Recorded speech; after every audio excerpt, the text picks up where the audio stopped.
The Fibber, MCGee, and Molly Show.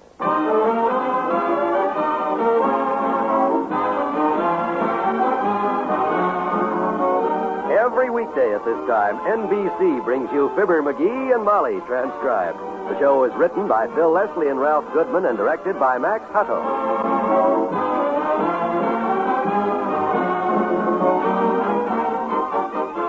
We'll join Fibber and Molly in just a moment. There's one question that probably causes more sleepless nights than all the others put together. It goes something like this. How can I save money when I hardly earn enough to keep going?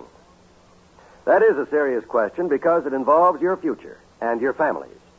But it's not hopeless. True, it's not easy to save money at first. But once it becomes a habit, it's the simplest thing you ever did. Provided you choose a plan like the payroll savings plan for buying United States savings bonds. It's the easy, painless way to ensure your future security. Just ask your employer to save a few dollars from your paychecks. Every time enough money accumulates, your employer buys your savings bonds for you automatically. Those bonds now mature in less than 10 years and pay you $4 for every $3 you put in. The payroll savings plan can mean extra money for your future. Join today. You'll feel more secure tomorrow if you buy United States savings bonds today.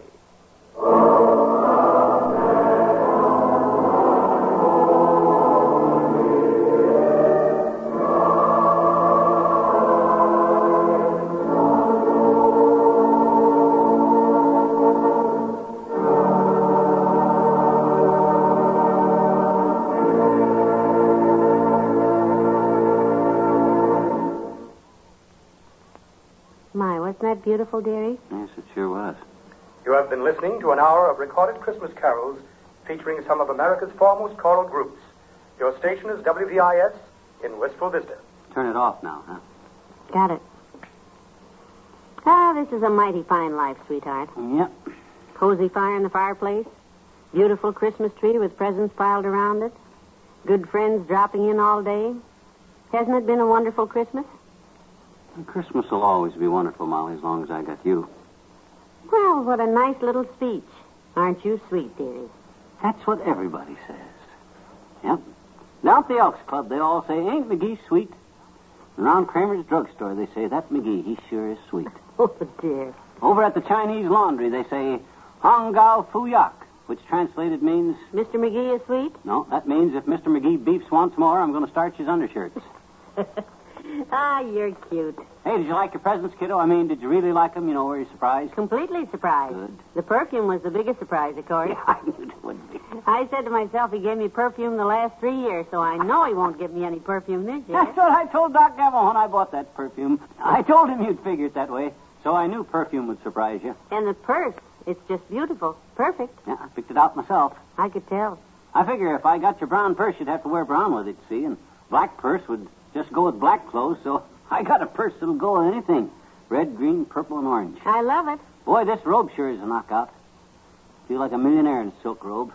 Never had a silk one before. It becomes you, dearie. How'd you know I wanted a silk robe? You didn't swipe one of them letters I wrote to Santa Claus, did you? If you mean those little notes that said, Santa baby, bring me a silk robe that you left pinned to the shower curtain and pasted on my compact mirror and under your plate at breakfast. No, I never noticed them.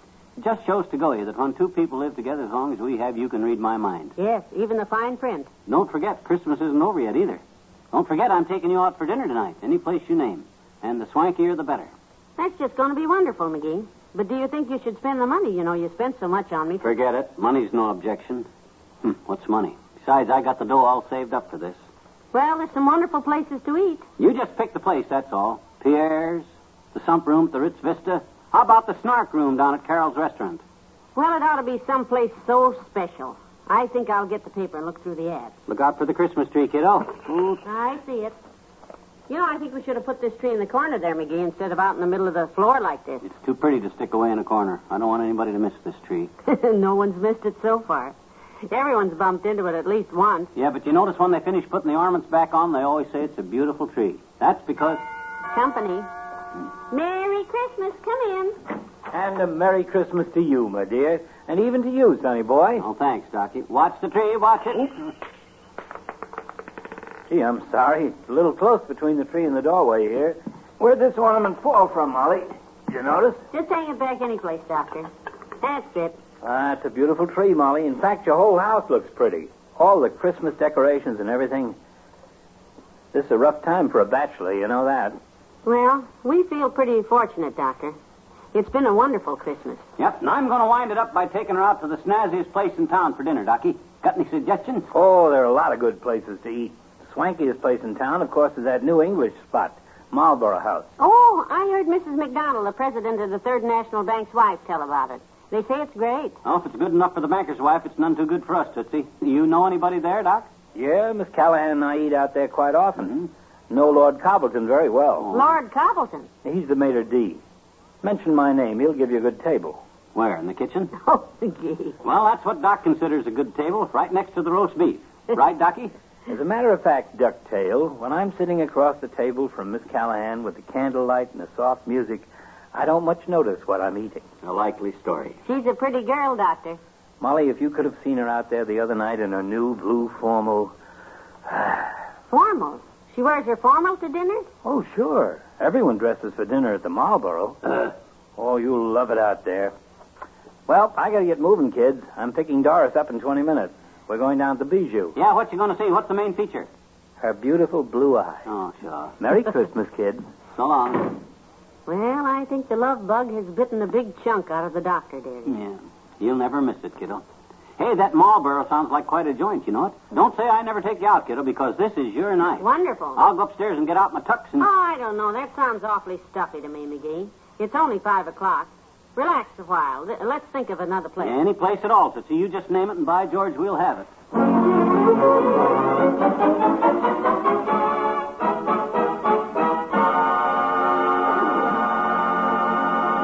Back to Wistful Vista in a minute.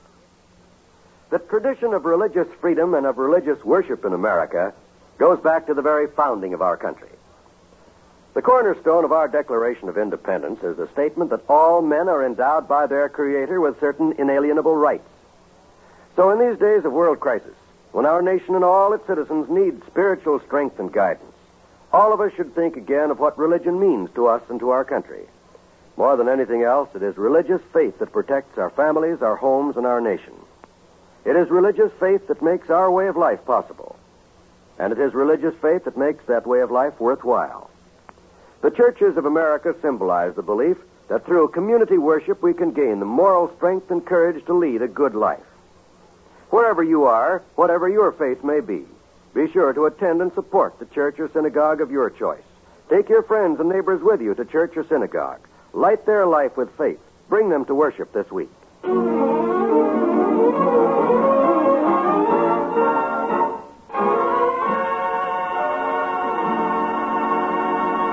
What about that new steak and chops place out on the highway? What do they call it? The Chapadero? Yeah.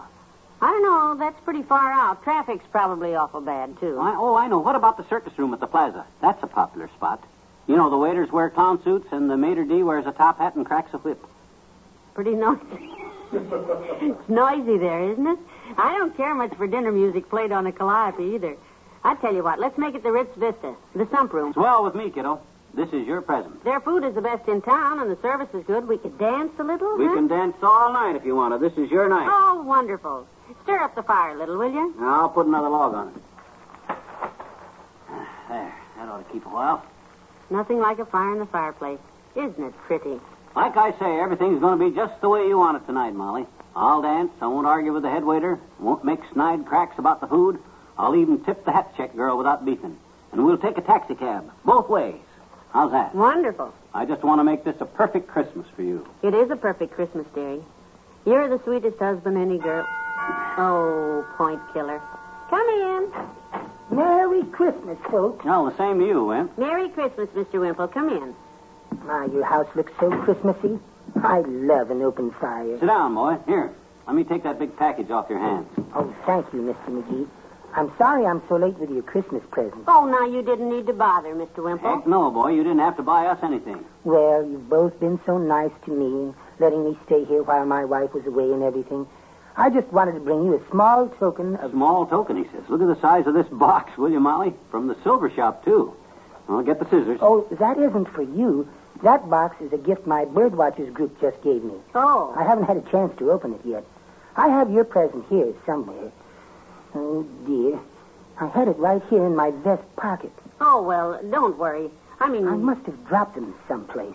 They were the cutest miniature salt and pepper shakers. 2 little eagles. The one with the bald head was the salt. Oh, I feel terrible. Well, so do I. From the size of this box, well, I feel bad, too, losing out on a fascinating gift like a bald-headed salt shaker. Maybe they'll turn up. I'll look at home, because surely they might. Yeah, bring them by anytime, Wimp. No hurry.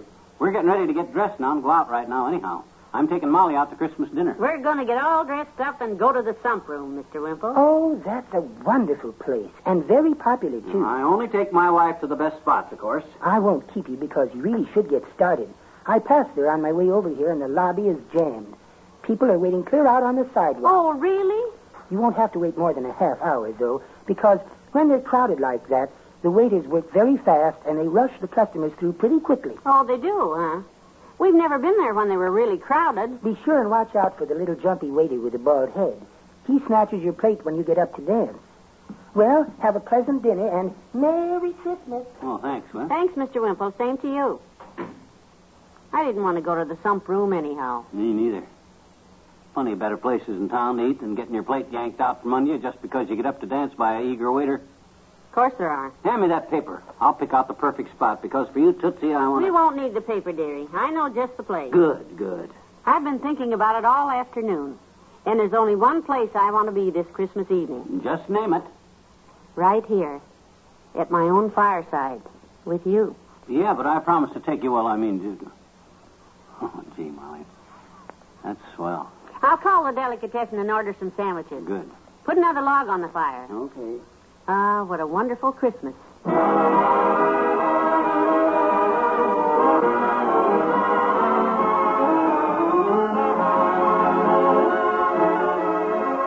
Fibber and Molly will be right back.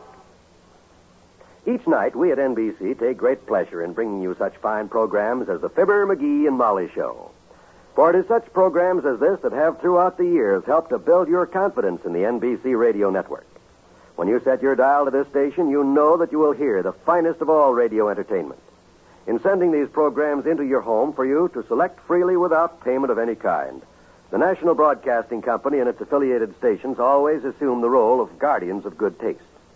When you set your dial to the station where you hear the familiar 3 chimes, you know that you will hear only programs which can and will be listened to and enjoyed by your whole family. And today, on Christmas, as on each day of broadcasting throughout the year, the NBC reaffirms to you its earnest hope that its programs will always be welcomed in your home and in all homes throughout America. Set your radio dial to the familiar 3 NBC chimes, your invitation to the best in radio entertainment.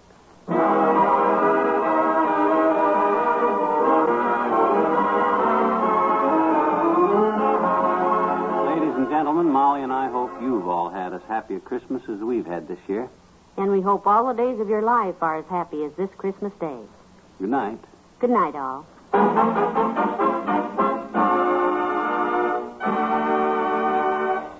NBC has brought you the Fibber, McGee, and Molly program transcribed with Bill Thompson as Wallace Wimple, Arthur Q. Bryan as Dr. Gamble. This is John Wald inviting you to be with us again next Monday night for another visit with Fibber, McGee, and Molly.